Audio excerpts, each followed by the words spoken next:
In a world where there's so much financial repression, it's really important that all of us in our generation open our eyes widely and look for the things that are 60-40 actually isn't working. We have to start with the question of why is traditional 60-40 breaking apart? The global financial crisis happened and everything that I ever learned was thrown out the window, and we would continue to then have decades of financial repression in ways that there was no textbooks. So the radical portfolio was actually something that I personally experienced in my years to reimagine what a real portfolio allocation theory should look like. After the global financial crisis, most of the price action that is arising out of securities and assets is due to government intervention and cross-border flows. So everyone these days seems to know the price of everything, but knows the value of nothing. I consider time to be one of the component of energy that can be created that can in turn turn to value. Young people have already intuited most of the financial economy is a little bit rigged. Zero-day expiry options are more than 50% of the trading volume of your S&P 500 and NASDAQ listed options. These are literally lotto tickets. And the fact that this hyper-financialization is happening with regulators' consent shows you it's becoming so casino-fied. And I think when young people see that happening, their reaction is totally natural to say, I'm not going to play that game. When you bet on Bitcoin, you're not always betting on the price of Bitcoin going up. Sometimes you're betting on the price of fiat going down.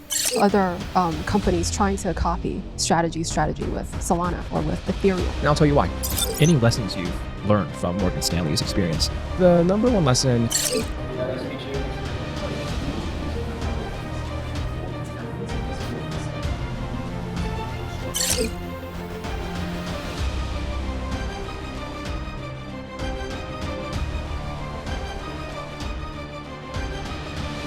Jeff Park joins us today. He is the head of Alpha Strategies and portfolio manager at Bitwise Asset Management. We'll be talking about his views on the markets relating to cryptos and Bitcoin. Welcome to the show, Jeff. Good to see you. My name is David. Bonnie. We had your colleague Matt on the show, Matt Hugan, and he was great. People should check out that interview. We had him on New York, links down below. But we'd like to get your outlook on Bitcoin and cryptos. He's super popular on Twitter, and a lot of people follow him.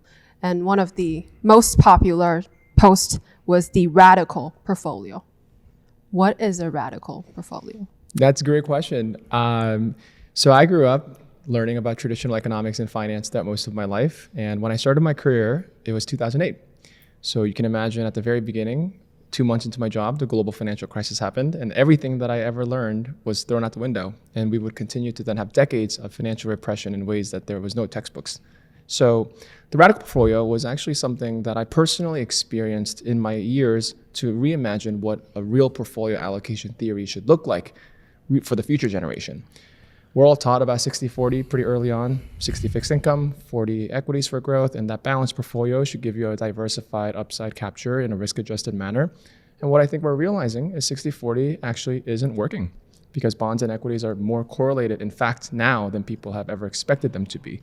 So the radical portfolio is a whole new way to reimagine what should be a diversified portfolio, 60% of something and 40% of something else. And how do we reparameterize those risk vectors? And that's the essential genesis of my radical portfolio theory.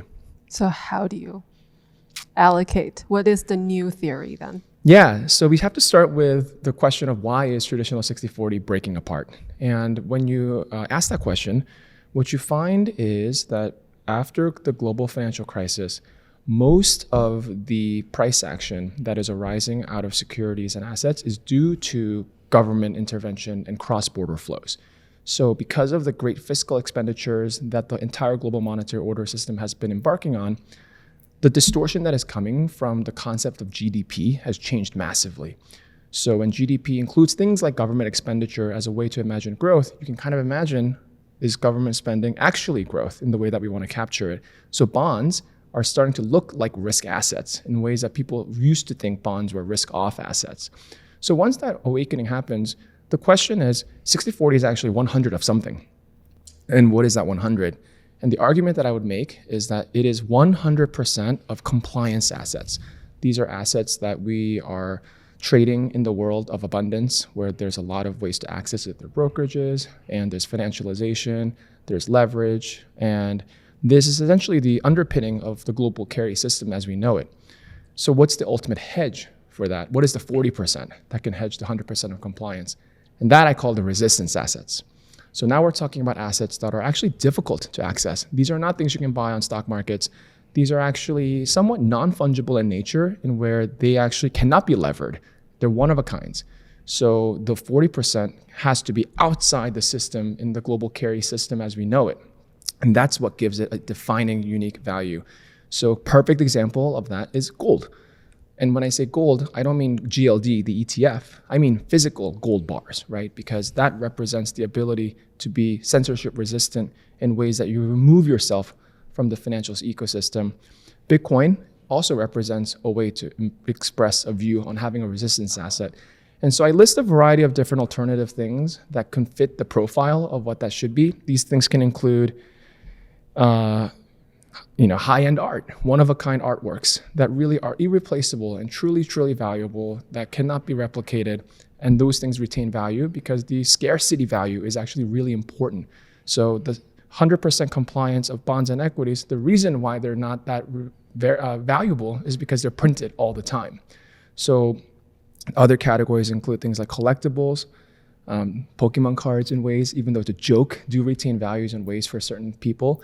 And that category might evolve into luxury handbags like the Birkins of the world, where those things are equally valuable because of the scarcity and hold value actually much better than some other traditional assets would. It sounds like an alternative investments portfolio. Is that one way to look at it? Exactly. But it's alternatives in a way that isn't fitting nicely into the language that we know how to speak of. No one talks about buying Pokemon cards or handbags or artwork or these scarce assets as a way to diversify your portfolio because it's not tradable, right? These are not like ETFs that you can buy where you have an indexed exposure to luxury goods, or you can't buy biotech IP rights or legal IP rights in easily accessible ways. These are essentially scarce things, and scarcity is valuable. And I think that's the main point that I'm trying to drive, which is in a world where there's so much financial repression, it's really important that all of us in our generation open our eyes widely and look for the things that are not manufactured abundance. And that's why Bitcoin, I think, is especially important today for everyone. What is the most valuable Pokemon card then today? I think, if I'm not mistaken, Ooh, he has an answer for us. I do. Listen up. I do happen to be a little bit of an expert in this market. I believe there is a Japanese Pikachu card released for his birthday. And it's Pikachu's birthday card. And there's very, very, very few of these that are out there. Okay. And they're very valuable. All right. Especially if it's in good condition. What is very valuable? I believe it's close to $1 million. 在币圈有很多的最新资讯呢，都是英文交流的。不管你是参加国外的会议跟大佬沟通，或是你想要到 Web3 公司或者是国际的大公司远端工作，有好的英文能力呢，它是基本的门槛。如果想要讲出好英文，打开跟全世界专家大佬沟通的大门，却不知道从哪里开始，想要用流利的英文对话，可以试试看 ELSA Speak。它是 Google 投资一个用 AI 技术的英文学习 App， 全球超过9000万次的下载。它就像是你24小时的专属英文教练，透过强大的生成式 AI 帮你训练口说沟通的技巧。不管你的程度在哪里 ，ELSA Speak 都会根据你的需求跟喜好量身定做每一天的学习计划。比如说最初的这个个人化设定啊，每一天的这个专属课程里面包含了文法、词汇、发音、对话。发音功能之强大，可以看到发音、重音、细节跟评分。Hey, I'm about to interview one of the biggest names in crypto. That's exciting. 发音、用字、文法，它都会给你非常非常清楚的回馈。ELSA PREMIUN 网页版里面才有的 Speech Analyzer， 只要录一段英文的口说，它就会产出详细的报告，马上告诉你哪里要加强，还可以预测托福、多益这些专业证照的分数，适合需要练习长篇会议或者是简报的使用者。如果你想要从基础开始学习，那推荐你从 ELSA Pro 的方案开始。如果你想要从基础到进阶全面的练习口说，完全解锁 AI 英语对话，开始托福啊、雅思这些专业的英语课程，那 ELSA PREMIUN 可能更适合你。当然啦 ，ELSA 它是针对所有英文程度打造的。现在资讯栏的连结点进去，使用频道的专属优惠码 BONNIE， 就可以用比在 App 里面还要优惠的价格买到。现在开始到7月30号限时7天 ，ELSA Pro 跟 ELSA PREMIUN 终身版的方案可以用将近4折的价格买到，超级优惠。记得这个优惠码只适用于资讯栏的专属连结。现在就开始讲出好英文。I know this is like facetious and funny, but like there is a methodology to looking for value, right? You could the same methodology that you used to apply to that Pokemon card can be applied to an alt, for example, or a piece of art, right? Walk us through the thought process here. Yeah, the essential principles of scarcity, principles of collectability, the principles of desirability. Yeah, absolutely. The main principle is that it has to be scarce hard assets in ways that it cannot be manufactured.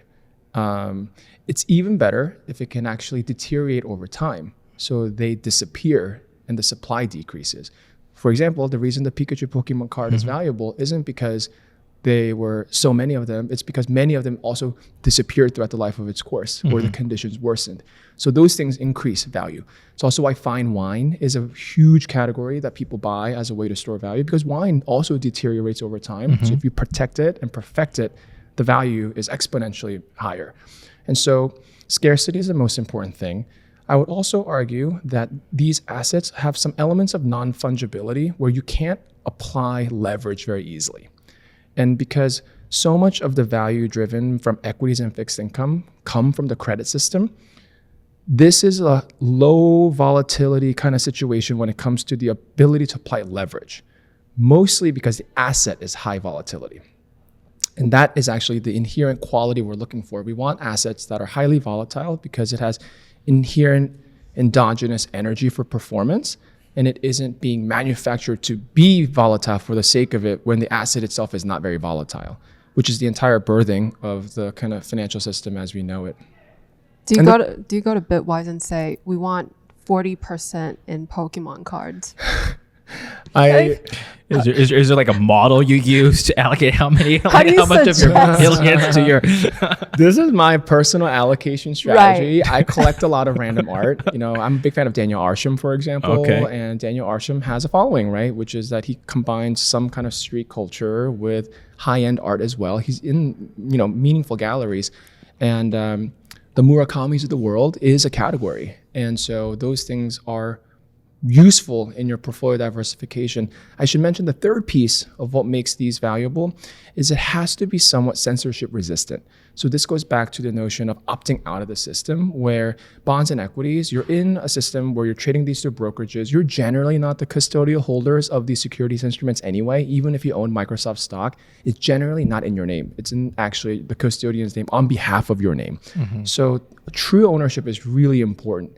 This is why gold versus GLD ETF is important. And it's because if you really believe there's diversification away from the compliance world as we know it, then these are the assets that's going to retain more value, because the virtue of not being in the system where it's tangibly yours is the key feature of what makes it valuable. I want to ask you, so what is value? What creates value? Yesterday, Peter Schiff was sitting there. He said, you Bitcoiners are just trading nothing. You're buying nothing. How would you respond to that? Yeah, I would respond with a famous adage. I did not coin this, but one that I love, which is that everyone these days seems to know the price of everything, but knows the value of nothing, which is that we live in a world of so much information, right? We see tick by tick of all these trading activities and high frequency trading opportunities where it seems to intimate a sense of value because of the transactional dynamic. But the reality is those things are just moments in times of transactional dynamics where it doesn't truly mean that's its terminal value forever. And so things that are actually truly valuable sometimes do not trade. Sometimes the most valuable things actually are meant to be held for a long time. So think about how billionaires these days invest in things like sports clubs and franchises. These things don't trade. They're actually once in a lifetime generational transaction for which value is created and transferred. So I actually think people often confuse value being related to price, but the difference is price is the reflection of someone's intention to pay for something, whereas the value is actually something that it inherently is worth, which you don't actually always know until there's a time to experience it. Does it have to be a consensus? Like the majority of population recognize that this thing costs $2,000? Or everyone could be wrong. Yeah, that's the thing. It's value is ultimately dependent at some level on your personal preference. And that's why older people love gold and young people love Bitcoin. And at some level, these are personal choices. But the other reason why I'm so optimistic about Bitcoin and generally these resistance assets is because I think young people have already intuited most of the financial economy is a little bit rigged.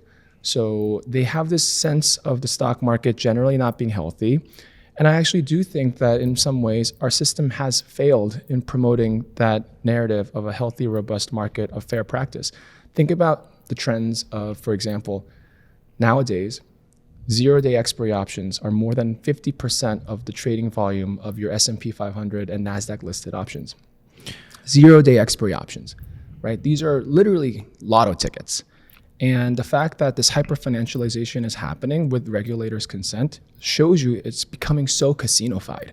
And I think when young people see that happening, their reaction is totally natural to say, I'm not going to play that game because I don't really know it, but I'm just going to buy the things I know and I like, because at least that is valuable to me.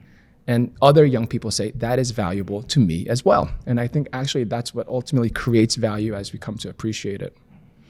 Okay, let's get your macro outlook on some of these assets that you brought up. So you brought up gold. Let's compare gold to Bitcoin. I read this the other day, not yet the other day, yesterday. It came out yesterday. As of the date of the recording, May 29th, Goldman Sachs analyst predicts 4,000 gold, calling it a better hedge than Bitcoin. 4,000 by mid-2026. This is his quote from an analyst here. Supply is very limited. The vast majority of available gold supply has already been mined. And Bitcoin supply by design is also limited. I think this limited supply gives some confidence to investors who are worried about runaway inflation.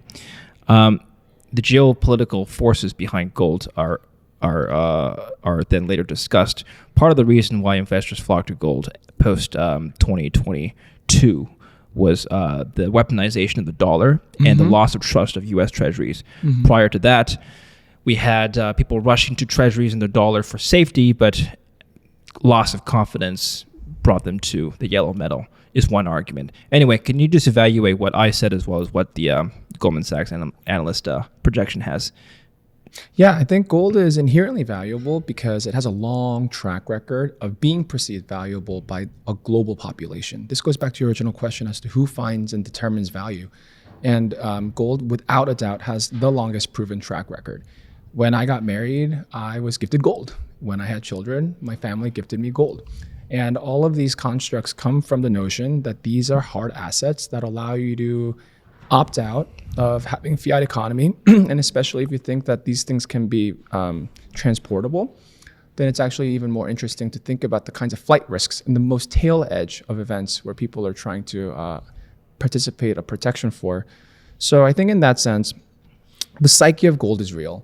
The geopolitical contribution is also real because after Bretton Woods ended in 1971, it hasn't been that long for a whole generation to still not remember the role of gold. So there are people out there who still remember the essence of how you used to have capital that was backed by assets that wasn't totally dependent on just the trust creditworthiness of the country.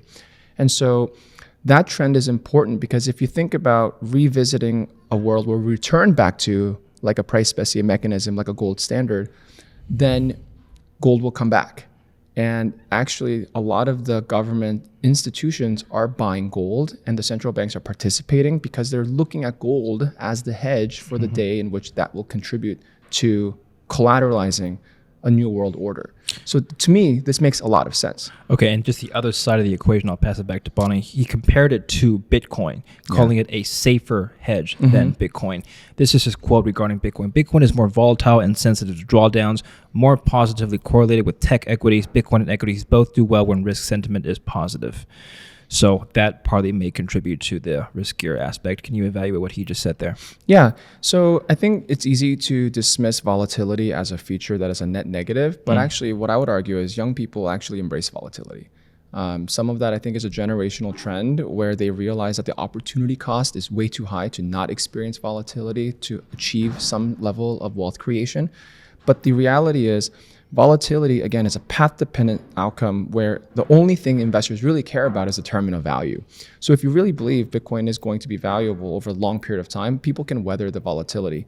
The thing that I worry a little bit more as to where Bitcoin falls a little short versus something like gold is that most humans are not very good at being owners of their own assets, self-custodial ownership, right? And it's actually perfectly human to want to outsource that to somebody else and say, you manage the custody of my assets because I'm afraid of those risks. And Bitcoin turns that model completely upside down, right? Because to truly own Bitcoin, you must do it in a self-custodial way where you're willing to entertain the possibility that you'll lose it all if you mess up. And most humans cannot tolerate that risk. Gold has elements of this, but the ability to lose all your gold is not nearly as drastic in the ways that people might just forget their keys or actually have their keys stolen, because gold is still a material physicality in that it exists in the universe. And so when people compare gold and Bitcoin, I actually don't worry about the volatility. I don't worry about like the price. It's the self-custodial aspect that I think many people will still struggle with, where they're comforted by knowing they have a physical object that they can hold, smell, and taste, and know that it is here. And Bitcoin feels at some level a little bit abstract, which is why some people still till this day don't really believe it's materially valuable. But soon we can just leave our Bitcoin with the banks. Isn't that a lot easier? It removes the concern. Yeah, I think this is the innovation that we are embarking upon, which is how are we going to integrate Bitcoin to a business model where we can remove some of those tail risks of loss and insurance, but also not totally lose the element of those being your sovereign assets. Because the moment these assets like Bitcoin become contributed into a custody model where you are no longer the owner, we're kind of revisiting the traditional financial system as we have it. And that means that the exchange or the bank can re-lend it and rehypothecate it, and it begins to kind of look a lot like what we thought we were solving for. So I think what we're really trying to figure out is, can we build a nicer user experience that allows people to feel comfort and safety in owning Bitcoin, where you get that white glove experience, but you are still the person that own these assets in your name. And I think that is the great chapter that can be unlocked with the growth that we see in the industry. Are you seeing any possible solution? Are we close to any solution? You know, I think the fact that the ETFs have been very popular in its growth trajectory shows you that there is a version of owning price exposure without worrying about that custody risk that is valuable to investors. So I think in some sense, they can coexist. People still want financialized version of Bitcoin because that means it plays nicely in their portfolio management systems. They know how to margin it. They can borrow against it. The borrow market lets you lend your Bitcoin ETF out without counterparty risks. Whereas if you lend out your Bitcoin, now there's real counterparty risk. And so there's certain features of the financial system for which it can be very good. So I think there will always be value for needing a wrapper that plays into the traditional compliance system. But it also doesn't mean it's mutually exclusive that investors should not also want to own some Bitcoin in cold custody as well. And I think everyone should actually do both, because then you get to really see why the experience has different challenges but privileges that are associated with it as well. Going back to your Twitter post, you talk about assets that transform time. What does that even mean? Yeah. So great question. I consider time to be one of the component of energy that can be created that can in turn turn to value. So in many ways, I think Bitcoin represented a concept of this through proof of work, where enabled to actually mine a Bitcoin, you actually have to expend a lot of energy and time to get the block subsidy, which in turn is a battery almost that has captured the effort and has given you a reward for it. That's why the scarcity exists, because time is scarce and energy is scarce. I think there's many other ways to apply this, which is there are human capital in itself that is scarce, and actually the use of that human capital can be valuable. So the number one example I point to people is professional gambling. So when people think about gambling, I'm not talking about slot machines, right? Where like we're just playing games that have negative EVs. I'm talking about professional gambling where real skills can add positive EV outcomes. So poker is a great example. If you're a great poker player, you can generally have a positive EV outcome. And that is because your time is valuable because you're spending it to it. And the energy you have to expend to win is not insignificant either. But that income stream looks totally unrelated to the stock market. It looks totally unrelated to the interest rate policy. It is just an ability to earn income that is based on your human capital. Another good example is sports betting. Sports betting is widely known as one of the most complex markets, generally because the information edge does favor smart bettors. So there are professional sports bettors who are actually able to be better than the bookies in which the bookies rely on the best bettors to create the inside market. So if you're a professional sports bettor, that's another outcome of an income stream that comes from expending energy. And that kind of ability to earn income, I think, should be a component of how to imagine income creation in your portfolio. Well, in a recent report that Bitwise Asset Management published, your company is projecting significant increases in ETF inflows into Bitcoin. So I think by the order of 300 billion anticipated by 2026, 120 billion by the end of this year, up significantly from what it was last year. So why the significant growth over the next 1 year? Yeah, I think it goes back to the comment you shared earlier, in which the risk of Bitcoin seems to be that it is highly correlated to risk on assets. And I think what we are now seeing is that those moments are also fleeting. And we are starting to see divergences of Bitcoin's price action relative to equities in ways that people are giving it more optionality, that it could outperform in a risk on and risk off environment. So I call this phenomenon a positive row Bitcoin or a negative row Bitcoin. Row is a Greek in options terminology that implies a change in value based on the change in interest rate. And generally, if you thought interest rates were going to go up, that's a pretty challenging market environment. It's a market environment where people are worried. And in those situations that are risk off, you could imagine Bitcoin becomes a store of value. But historically, what happened was reverse, which is that Bitcoin is a risk-on asset, right? Where rates go down, Bitcoin's the fastest horse because it fights inflation the fastest. And the key is there a moment when Bitcoin can be both?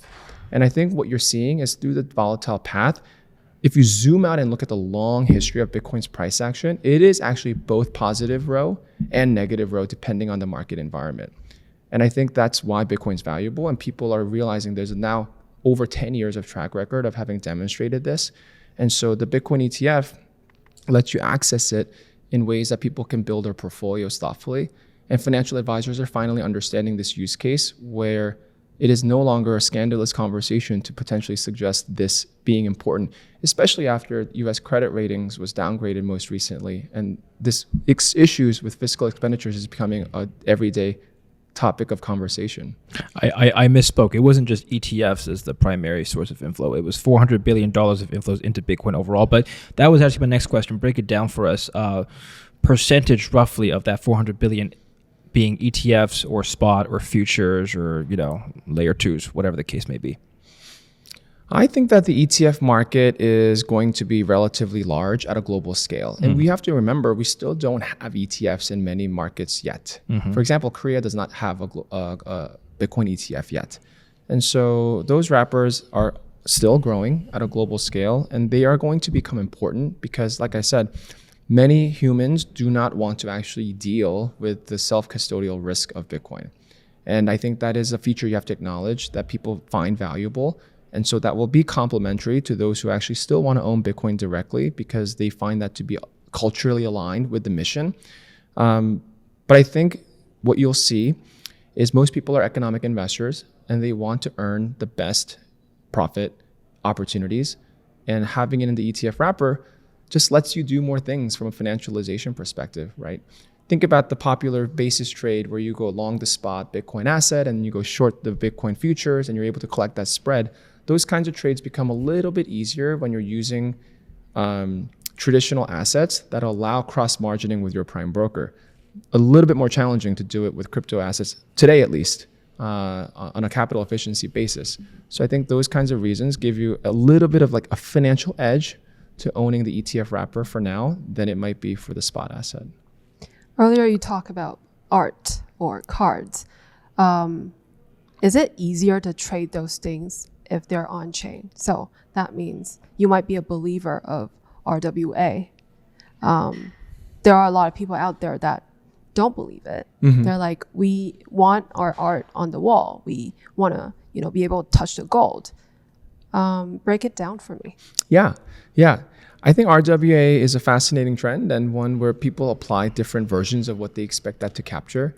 For me, there's two emerging trends. One version of the RWA is tokenization of existing financial wrappers that historically were liquid, but we're bringing liquidity to those financial assets. So think about private equity, immensely liquid. Private credit, very illiquid. But if you tokenize it and maybe make the market a little bit more tradable, you can imagine the secondaries market for what was historically illiquid does become more liquid, and tokenization permits that. That's a version of an RWA story. The other RWA is actually, what about assets that were never traded, never securitized, has actually never been created for trading purposes? And can we put them in a tokenized wrapper so they find liquidity that's never found before? That is the part that I find more interesting, which is to your question, things like trading cards or sneakers. These have great volume. People trade these assets all the time. Companies like StockX exist and make great margins on the logistics of it. But the logistics is actually a cost of business, because shipping sneakers and storing them, paying insurance, all those things are auxiliary costs to that business model, which ultimately the consumers pay for. The thing that on-chain tokenization can unlock for this is you could imagine a whole new business where the certificate of authenticity in itself being represented by something that is digital in nature would allow you to trade ownership without the asset necessarily moving. And so I think there's a lot of companies that have tried this in the past, where the watch market, for example, is very huge, very valuable, and there's a lot of frauds. And so the authenticity component is important, but you also want to create like a trading market where you don't have to move around the watch every time if the end buyer doesn't want to claim it, because they're actually just interested in the financial speculation. Then you can see RWA becomes more of a liquid market, but you can almost then still imagine the physical asset being claimable, that it gives it value. I'm just going to play devil's advocate here. We've seen this a couple of years ago when people started making tokenized watches of Rolexes and whatever. Most of those went to zero. A Rolex is still 25 grand. Yeah. So we don't need it. That's my argument. In terms of the Rolexes themselves? No, well, that could be an argument as well. No, in terms of the digital Rolex, we don't need to digitize existing hard assets. That's a counter argument. How would you respond to that? And the point I was trying to make is that if you look at precedent, the digitized asset went to zero. Right. Whereas the real asset still retained value. I think what you're intimating, though, is the digital asset had no claim to a physical asset, right? It was a metaverse asset, is what you're saying. It could have been, or it could have just been an NFT, right, of that particular asset. Yeah. A metaverse asset. Yeah, I'm talking about a version where you actually have a claim to the physical asset, and the NFT permits the ease of trading of that physical asset. So that is a model that I think we have also seen in crypto. Not many of them have succeeded to date, but one that I do think at the right inflection point could be worthwhile. Sure. Yeah, I agree with you. Paying lots of money for pictures. Did you remember that time when people were like paying a lot of money for digital stuff, like digital shoes and like digital Gucci's, and like people were buying digital land? I don't know what happened to the digital land. Is that still big? Yeah, you could just create more land. Like there's no scarcity anyway. We're going off topic. Yeah. All right, let's talk about you as a trader. You were a derivatives trader at Morgan Stanley. I just wonder, well, first of all, what exactly did you trade? I'm just linking it back to your current job and how you apply those lessons. Yeah, I started my career trading exotic options in equity derivatives at Morgan Stanley. What that means is there are a whole class of financial instruments that are so complex that Black-Scholes is not good enough to price those assets. Wow. Because Black-Scholes has actually a pretty deterministic model, and what you actually need for some exotic options is a stochastic model that is actually path dependent and taking a lot of different local volatility inputs. So these things are hybrid options, barrier options, knock-ins, knockouts. You may not have heard of any of these, but these are essentially some of the most complex financial engineering for a variety of insurance or speculation purposes. And so the thing that is most worrisome for exotics traders like myself in these moments is you're always worried that the model can't capture perfectly the most extreme events, because the most extreme events are very challenging to model correctly, even with stochastic volatility, where the correlation between some inputs cannot be captured correctly. So for example, if spot goes up, generally that has an implication for what volatility will do. If spot goes down, we know volatility tends to go up. But you need to be able to incorporate some correlation in that path dependency in these models that can be sometimes very unstable. And so part of the reason why I think I discovered Bitcoin and its interest really early on was because I was basically pricing events that no one thinks could happen. For example? So tail options. Everything about exotic options is imagining the most adverse scenario of something that you otherwise wouldn't think would be probably priced. And so you have to assume these tail events that are 3 standard deviations might be more probable than you think. And so when I discovered Bitcoin, it was that moment when most people will be skeptical and say, hey, this looks funny. It seems like it's interesting, but it's probably worthless and it's probably going to go to zero. I think I was naturally wired to imagine, but what if it doesn't go to zero? If it doesn't go to zero, it's actually probably worth a lot. And that probability calculation can be very challenging for most humans, where the outcome is zero or extremely valuable, but the percentage of that happening is low. When did you get started with Bitcoin again? So I learned about it in 2010 on the trading floor, and I purchased my first 3 years thereafter. Okay, so 2013. If you had taken let's take the price chart of Bitcoin up until 2013 and plug that into one of your models, would Bitcoin reaching 100K back in 2013, would that have been a 3 standard deviation event? Oh man, that would have been like a 15 standard deviation event. Yeah. Yet it made it. How? Lots of time and energy and focus. No, I mean, the reality is we're still on this journey and we don't know still what the price of Bitcoin's ceiling ultimately is. But I also tell folks, when you bet on Bitcoin, you're not always betting on the price of Bitcoin going up. Sometimes you're betting on the price of fiat going down. And that's another mentality that I think is something counterintuitive to imagine. But most of Bitcoin's value creation really happened because fiat got debased. And that's what was, I think, happening at a faster pace than people imagined ever since the global financial crisis. With Bitcoin, I think most people understand. Can I replace Bitcoin with altcoins? Does that model still work? I think my personal opinion is that right now we're living in a Bitcoin or bust world. Everyone really likes Bitcoin and altcoins are suffering at some level, finding some conviction.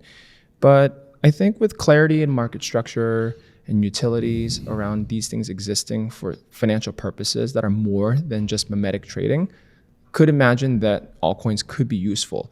I think for now, the experience so far has been most people bought altcoins because they really like the levered volatility to crypto. So, if Bitcoin's going up 5%, you thought the altcoin might go up 15%. So you're going to buy the altcoin. Mm-hmm. And what you've seen the last 9 months really, and maybe even longer now, is that correlation has completely broken apart. Bitcoin can go up and altcoins can go down. It's actually no longer a levered bet on Bitcoin. I think part of why that also is the case is when the ETF was approved, you actually got the chance to now trade options on those Bitcoin ETFs in December of last year.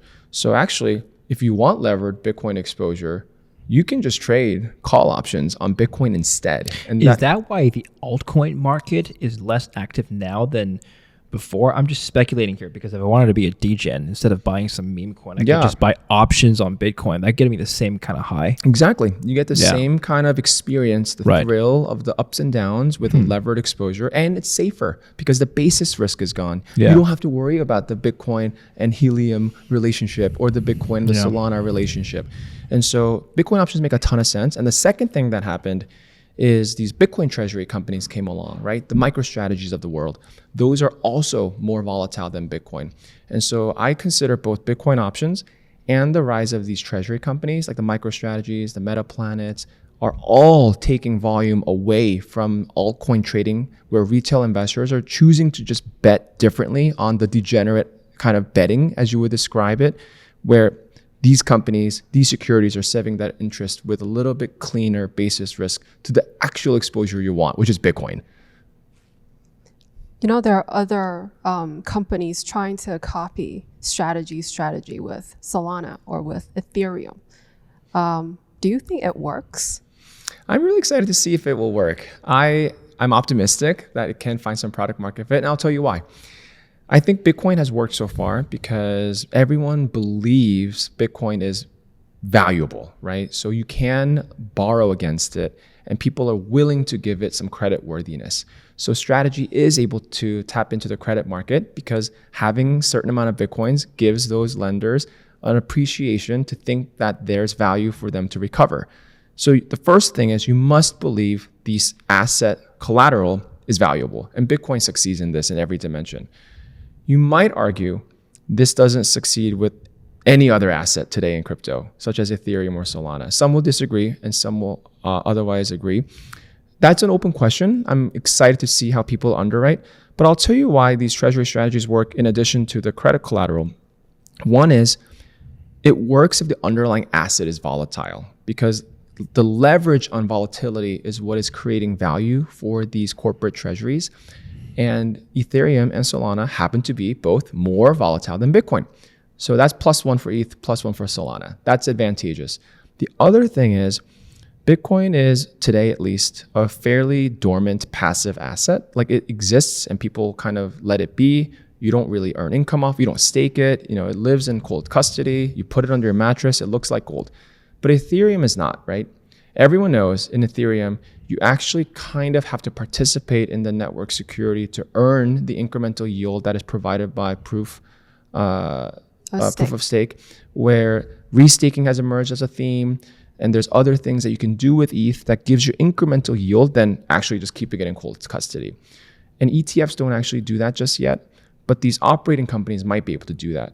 So the benefit here I'm alluding to is that the asset could be maybe even a little bit more productive in an operating company structure in a way that Bitcoin doesn't have to be. And then you add the volatility on top, and those things can be potentially edges for those proof of stake tokens that proof of work tokens don't compete with. Any lessons you've learned from Morgan Stanley's experience that you're applying to your trading experiences today? Man, I learned a lot of lessons at Morgan Stanley. I'm trying to think if any of them are super relevant to crypto. You know, the number one lesson I was told was don't F up. And rule number 2 is there is no rule number 2, only rule number 1.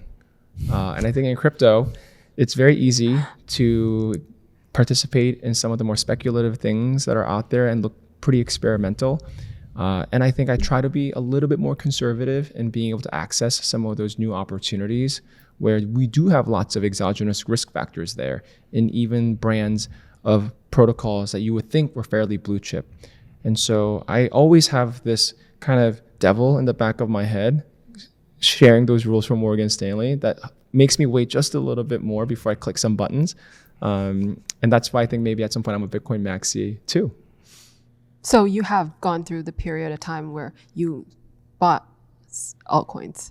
Of course. Of course. I've done them all. And it's funny because, you do these things and you realize these codes are living, breathing things. And sometimes these protocols upgrade and they change and they go through new tokenomics, and you're supposed to have swapped something for another. And if you didn't, it's gone. Yeah. And you actually have to pay attention. And there is no ISS proxy service for crypto assets where they'll mail you and they say, hey, by this deadline, you have to elect to do this. And nobody tells you. And or they just post on Twitter. They just post on Twitter because they can't reach you. And so I find that very interesting. It's one of the use cases as to why crypto adoption has been so challenging for most investors. And it's funny too, when you forget you were staking something for 2 years and you discover it and you're like, oh yeah, I forgot about that. And there are these big projects that come and go throughout the years. What's your message to retail investors watching right now who think they can trade options and are interested in getting into that market and that kind of game? What would you tell a beginner who's interested? I would tell every beginner that it is a critical skill at this point in your life to learn how to trade options. And I say this because options trading is incredibly useful as a mental model to think about the world through a probabilistic lens. And I think more and more, not even from economics, but the culture has changed where everyone wants things to be black and white. You're either, hard yes, hard no, hard right, hard left, and there's no room for nuance. But the reality is the world is full of nuances. And so options trading trains your brain to be a little bit more mindful about the distribution of outcomes that might be possible. So then on top of that, add to the reality that most of the trading in the world is fairly alpha rich for those who know what they're doing. And so you're always going to be at a little bit of a disadvantage unless you're able to get up to speed on the things that matter. And options trading gives you a lot of leverage that only retail investors can actually benefit from the most. In my opinion, options trading represents the one thing that retail traders can do better than institutions. Because when institutions trade options, they need size. And when they are size, they move markets. But if you're a retail participant and you're just buying a few lots here and there, you're not moving the price. And you're actually not showing open interest to other people in ways people can then trade around your positions. So I've been telling folks for a long time, retail investors, it's very hard to outcompete institutions. It's almost stacked against you. You don't know the order flow. You don't know what the central limit book looks like. You're just trading. Options is the one thing where size is in your advantage as a retail participant. So everyone should take the time to learn it. And also, Bitcoin is one of the most leptocurtic assets in the world. And so if you believe in Bitcoin, I think optionalized Bitcoin is actually a really worthwhile endeavor for someone who has a long time span to observe it. I feel like that was a perfect ending. I have one more question to Okay. add. Let's see if we can make this more perfect. Okay. I don't know if I can, but let me try. A lot of pressure here. Yeah, a lot of pressure. You said that when you got married, you were gifted gold. Ooh. When your kids get married, what are you giving them? Oh man, I will have to honor my family and pass down my gold as well. But I would absolutely love to include Bitcoin in this conversation. It's funny you say that because my son actually, being around me, now he's 5 years old, has picked up some of the conversations that my wife and I happen to have. And we do talk about Bitcoin sometimes over a dinner table.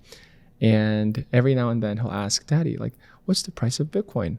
But he hasn't gotten to the point where he understands like big numbers. So he doesn't know 100,000 or 90,000. It's 100 or 90. So he'll go around. You have to explain to him in terms of Pokemon cards. Like, this is how many Pokemon cards They you can don't buy. do Pokemon. One Bitcoin. Yeah. No, it's true. You don't do Pokemon. Everybody else does. You're not cool, Bonnie. I actually had the perfect story to tell you now. My son has been trading Pokemon cards with his friends. And he has basically traded away some of the legitimate cards that he received for what are these fake cards that you can buy on Amazon. Yeah. And on Amazon, the cards are fake. It's made in China, but they're very pretty. So they're like gold and it glitters. And you can almost see that card looks like it's more valuable. Right. So my son traded away all his legitimate original cards to get these gold cards. And he was so proud to show me, Daddy, look at these gold cards. And I didn't want to tell him they're fake. And so I had to leverage Bitcoin in this conversation where I was trying to explain to him that the blue cards are the original and they're scarce, like Bitcoin. It's pristine collateral. And he knows what pristine collateral means because it's how I've described Bitcoin in the past. So now he goes, oh, so this is pristine collateral. I'm not trading it away. Wow. All right. Good education. Wow. Good education for the audience as well. Thank you very much, Chef. That was very educational. Thanks for having me. Super fun. Thank you. Thank you.